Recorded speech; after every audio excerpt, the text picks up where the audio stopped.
Bonjour et bienvenue sur Entre Terre et Ciel podcast, le podcast spirituel qui s'adresse à vous qui avez besoin de vous ancrer dans votre vie quotidienne et de développer votre conscience. Chaque semaine, je vous délivre des clés pour vous aider à relever vos défis du quotidien et vous sentir connecté et soutenu dans vos expériences de vie. Je suis Adélia, je suis guide holistique, enseignante en développement personnel et spirituel, clairvoyante et médium, et je vous accompagne à travers mes pratiques telles que le développement de l'intuition et des perceptions subtiles, l'énergétique, la cartomancie, l'astrologie et le développement de la conscience afin de vous aligner dans votre vie et d'en faire une expérience vertueuse et pleine de sens. Entre Terre et Ciel est donc destiné à toutes les personnes intéressées par ces pratiques, ainsi qu'à ceux qui sont en quête d'une spiritualité incarnée, ouvrant la porte à des applications dans la vie quotidienne.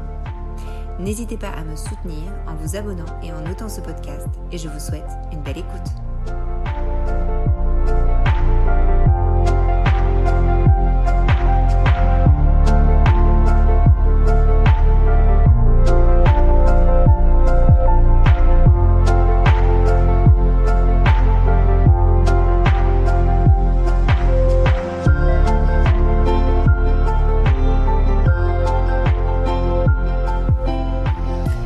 Bonjour à toutes et à tous et merci d'être avec moi pour ce 14e épisode de Entre Terre et Ciel podcast. Je suis très heureuse d'être avec vous et aujourd'hui, nous allons parler de comment se développer intérieurement et développer sa conscience. On en est au 3e volet et aujourd'hui, on va faire le focus sur comment s'adapter.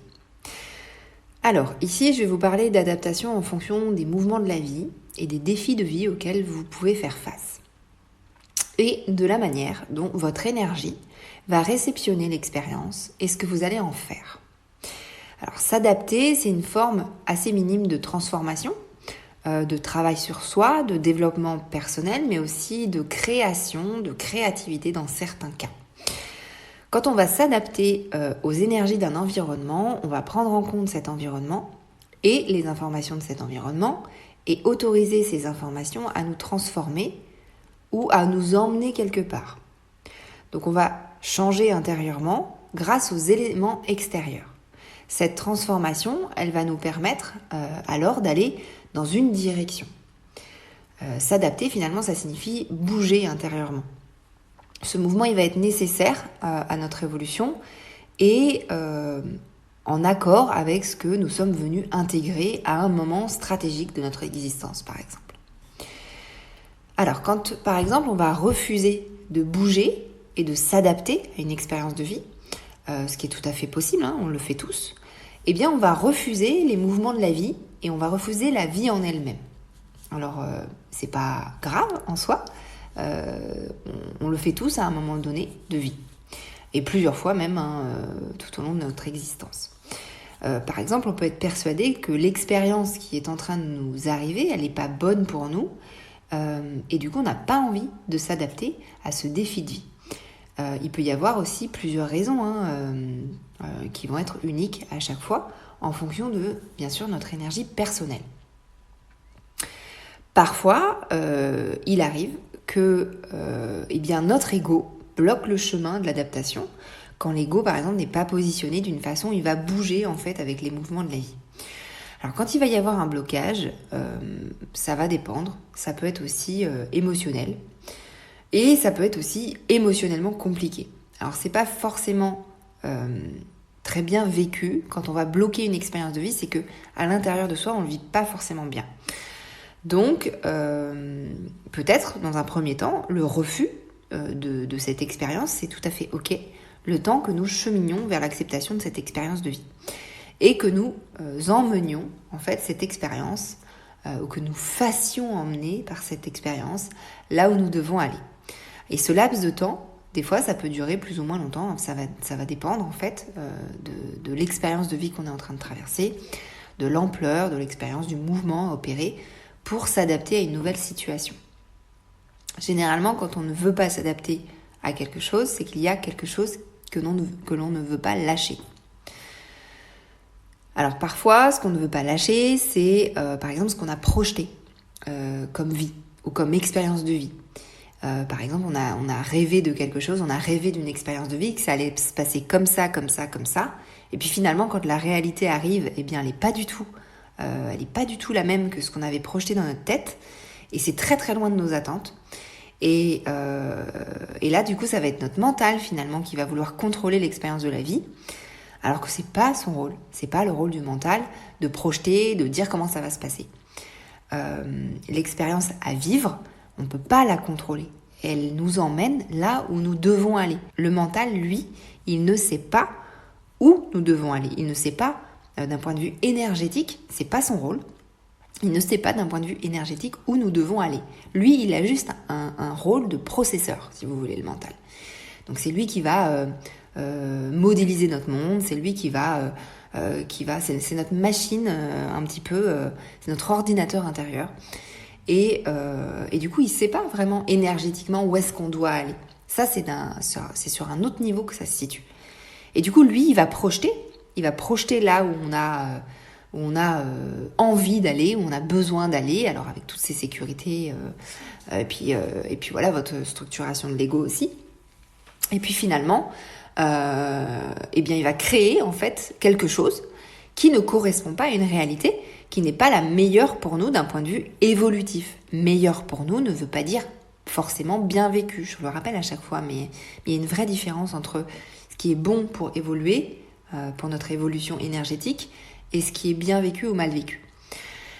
L'expérience du coup que nous allons vivre, elle va nous emmener quelque part, et du coup le mental finalement il va créer quelque chose qui ne correspond pas en fait et qui va être fonction finalement de ce qu'il connaît lui et ce qu'il croit savoir être bon pour nous. Donc là par exemple je vous parle de ça, mais c'est dans le cas où nous refusons une expérience de vie parce qu'elle ne correspond pas à nos attentes. Donc finalement, quand on va s'adapter, on va prendre en compte l'énergie de l'environnement extérieur et on va autoriser cette énergie à nous traverser et à nous transformer pour aller dans une direction précise. Du coup, vous pouvez parfois changer tout votre environnement extérieur, vous pouvez déménager, vous pouvez aller à l'autre bout du monde, vous pouvez changer de métier, vous pouvez changer de relation, de travail, de tout ce que vous voulez. Mais si vous n'acceptez pas en fait de vous remettre en question ou de bouger intérieurement et d'autoriser en fait le flux à vous traverser pour aller quelque part et de bouger vos croyances ou quelque chose, eh bien que vous avez à faire bouger bien évidemment, eh bien du coup c'est comme si c'était une fuite finalement, que vous changiez juste l'environnement extérieur sans vous y adapter forcément. Alors c'est assez compliqué des fois d'en prendre conscience parce que des fois on change tout notre environnement extérieur plusieurs fois. Alors il peut s'agir par exemple de relations ou de travail et puis on a l'impression en fait de changer puisqu'on met de l'énergie pour changer l'environnement extérieur, mais en fait à l'intérieur de nous, eh bien on est resté exactement pareil, sauf qu'on a juste changé de contexte. On s'est déplacé dans un autre contexte, mais nous on n'a pas bougé, on est toujours emmuré dans nos schémas. Et du coup c'est quand on va prendre conscience de ce schéma et bien qu'on va pouvoir travailler dessus et que du coup on va pouvoir modifier et accepter en fait de se transformer intérieurement. Et du coup là je vous invite à aller écouter mon épisode 8 encore sur les croyances limitantes, mais il est vraiment voilà, j'ai essayé vraiment de vous donner pas mal de clés dans cet épisode, donc si vous voulez aller l'écouter ça peut être intéressant par rapport à cet épisode là. Alors, du coup, s'adapter, je le répète, c'est vraiment prendre en compte l'énergie de son environnement extérieur, d'autoriser cette énergie à nous traverser, à nous transformer pour aller dans une direction précise, celle qui correspond à notre évolution. Pareil, comme à chaque fois, ça ne veut pas dire que l'expérience est simple à vivre. Mais on va dire que les premiers pas vers la simplicité, ça repose aussi dans l'acceptation de ce qui est, dans l'acceptation de ce qui doit être traversé. Alors, sachant que, je fais un petit aparté, l'acceptation, c'est pas être attentiste. L'acceptation, c'est autoriser le mouvement, c'est autoriser à se faire emmener quelque part. C'est autoriser une transformation. Donc en fait, finalement, l'acceptation, c'est quelque chose de très actif à l'intérieur. On n'est pas attentiste à ne rien faire et attendre sagement dans un coin. C'est pas ça. Alors, je voulais aussi vous parler, donc depuis tout à l'heure, je vous dis, donc s'adapter, c'est prendre en compte l'énergie dans l'environnement extérieur, autoriser cette énergie à nous traverser pour nous transformer et aller dans une direction précise. Souvent, dans les expériences de vie qu'on va traverser, il y a plusieurs choix possibles.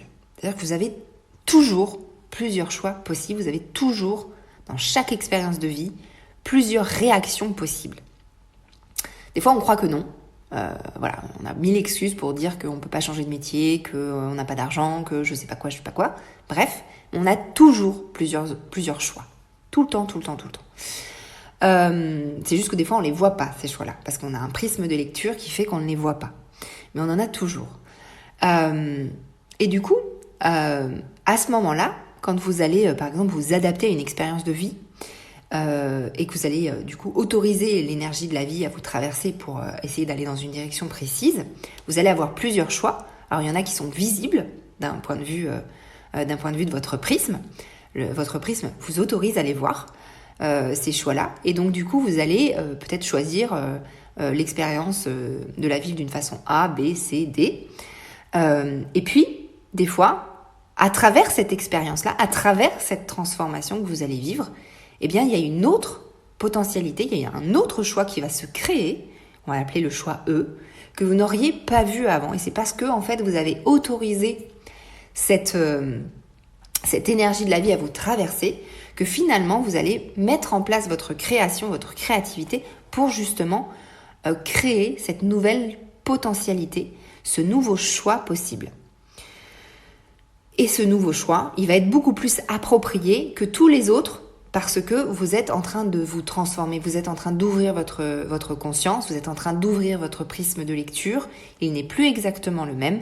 Et c'est parce que vous avez fait face, en fait, à cette expérience de vie-là, qui vous a mis dans un contexte de vie précis, ou peut-être que vous avez refusé l'expérience pendant longtemps, que vous avez regardé vos 4 choix, que vous vous êtes dit non, je ne peux pas, en fait, les 4, ça ne me correspond pas. Et finalement, vous avez autorisé à ouvrir l'espace de votre conscience pour trouver ce dernier choix. Donc, à travers cette expérience de vie-là, vous avez ouvert la potentialité, vous avez ouvert votre conscience. Donc, c'est des choses que vous pouvez faire dans la vie de tous les jours, avec des petits choix ou avec des grands choix de vie. Parce que ça peut être le petit choix de quelle manière je vais me nourrir, mais ça peut être des grands choix de vie de quelle manière je vais guérir, m'autoriser à guérir de cette maladie, ou de quelle manière je vais être dans l'abondance dans ma vie, de quelle manière je vais être mieux, être plus heureux dans ma vie. Ça peut être plein de choses différentes. Un exemple, alors il va être très bateau, mais ça va être, par exemple, vous avez un travail et puis votre rémunération n'est pas à la hauteur de ce que vous espérez. Donc soit vous allez accepter ça, vous allez accepter cette façon de vivre avec ce salaire-là, soit vous allez peut-être demander une augmentation, soit vous allez peut-être travailler avec un job supplémentaire pour avoir un peu plus d'argent, ou alors peut-être que vous allez changer de travail. Et peut-être que en fait, je ne sais pas si vous avez, ça va être votre exercice, mais je ne sais pas si vous avez des fois des expériences de vie où vous butez pendant plusieurs semaines, plusieurs mois, et vous ne trouvez pas la solution, parce que les solutions qui vous sont proposées ne vous conviennent pas. Et puis tout d'un coup, eureka, vous êtes transformé à l'intérieur et ça y est, vous avez lâché sur quelque chose et vous avez trouvé une réponse. Ça peut être par exemple sur le fait d'avoir une maison, de payer un loyer, on va dire, qui vous ne correspond pas parce qu'il est trop élevé, mais vous adorez cette maison, vous êtes très très très attaché à cette maison, vous n'avez pas envie de la lâcher. Donc votre prisme de lecture va s'attacher justement à essayer de trouver une solution pour avoir plus d'argent, pour avoir un salaire plus élevé, pour peut-être diminuer tout le reste de vos dépenses pour pouvoir continuer à garder cette maison-là. Et puis un beau matin, l'expérience du deuil a été faite et vous vous dites en fait non, faut que je lâche cette maison. Pourquoi je la garde finalement ? Pourquoi je garde cette maison ? Quelles sont ces raisons-là ? Et vous vous transformez. C'est-à-dire que vous allez vous réveiller un matin, vous n'êtes plus tout à fait pareil et vous avez lâché. Vous avez lâché ce truc que vous ne vouliez pas lâcher justement sur cette maison-là qui était la maison de vos rêves. Mais en fait, l'expérience de la vie, elle vous dit tu as besoin de lâcher cette maison-là pour aller vers ton chemin, pour aller vers plus d'évolution finalement. Et en fait, finalement, notre mental nous a dit non, on veut garder. Et finalement, en traversant l'expérience, on se rend compte qu'on se libère et puis qu'on retombe finalement, généralement, sur quelque chose de beaucoup plus propice pour nous, dans l'état énergétique dans lequel on est et pas dans l'état énergétique dans lequel on était dans le passé qui ne correspond plus puisqu'on évolue. Et dans 1 mois, dans 3 semaines, dans je ne sais pas combien de temps, dans 6 ans, vous ne serez pas exactement le même et des choix que vous avez faits peut-être aujourd'hui, eh bien dans 6 ans, vous n'aurez pas du tout les mêmes genres de choix qui s'offriront à vous puisque vous avez acquis dans l'expérience de tous ces choix de vie des choses qui vous ont amené quelque part. J'espère que ça a été clair pour vous là. J'ai essayé de vous emmener dans un exemple pour que vous puissiez comprendre en fait vraiment ce phénomène de on refuse, puis finalement on finit par, avec un laps de temps, s'autoriser à grandir à travers cette expérience en faisant un choix qu'on n'aurait pas cru possible. Il n'était même pas dans notre esprit tellement on ne voulait pas ce choix-là. Et finalement il apparaît et on se dit mais évidemment. Et puis tout d'un coup, je ne sais pas si vous avez déjà fait ces expériences-là, eh bien tout se solutionne derrière, puisqu'on a pris le choix qui nous fait évoluer, qui est en adéquation avec notre évolution, qui est en adéquation avec notre énergie, et du coup tout va s'ouvrir derrière, et ça va être beaucoup plus simple. Donc ce que je vais vous inviter à faire dans l'exercice de cet épisode, c'est d'essayer de voir dans votre vie, et peut-être vous réécouterez cet épisode-là quand vous serez bloqué peut-être dans votre vie, d'essayer de voir en fait dans quelle peut-être expérience de vie vous avez bloqué l'énergie à un moment donné, et puis pendant longtemps, et puis un beau matin vous êtes réveillé et vous êtes dit mais bien sûr, ou alors vous avez, je sais pas, au cours d'une conversation discuté avec quelqu'un qui a éveillé quelque chose en vous, une graine a été plantée, vous avez vu quelque chose à la télé, vous avez vu une affiche dans la rue et tout d'un coup mais bien sûr pourquoi je fais pas ça en fait, évidemment, alors que peut-être même ce truc, quelqu'un vous en avait parlé avant, ou peut-être même vous aviez eu l'idée dans la tête, mais vous l'aviez balayée en fait parce que vous n'étiez pas complètement prêt à intégrer cette nouvelle énergie. Donc je vous invite à dans votre vie essayer de regarder dans quel si vous avez eu des expériences comme ça où tout d'un coup vous êtes libéré de quelque chose, vous avez ouvert votre conscience sur une autre potentialité. Et que vous avez même créé après dans votre vie qui vous a emmené vers un chemin plus doux finalement que là où vous étiez dans le blocage, dans le refus de l'expérience ou dans un truc où vous alliez chercher des solutions qui étaient très complexes et puis finalement vous n'en étiez pas heureux et que finalement le fait de lâcher a été la plus belle de vos découvertes. Je suis sûre que vous en avez, je suis sûre parce qu'on en a tous dans nos vies des expériences où on a refusé puis finalement ça a été quelque chose de très judicieux et puis de très salvateur, on va dire, pour nous. Ça peut être des fins de relation, ça peut être des travails que vous aviez, et puis un travail que vous aviez, et puis vous l'avez lâché, ou ça peut être une acceptation de ce que vous étiez en train de vivre, que vous n'acceptiez pas, et puis tout d'un coup, hop, pouf, vous acceptez, et vous êtes sur le chemin de la guérison. Voilà, ça peut être plein de choses comme ça. C'était mon petit exercice pour cet épisode. Je vais m'arrêter là pour aujourd'hui. J'espère que cet épisode, il vous est utile surtout. N'hésitez pas à le partager à des gens qui peut-être sont bloqués dans leur vie ou peut-être ont besoin d'entendre un autre son de cloche. N'hésitez pas non plus à noter ce podcast.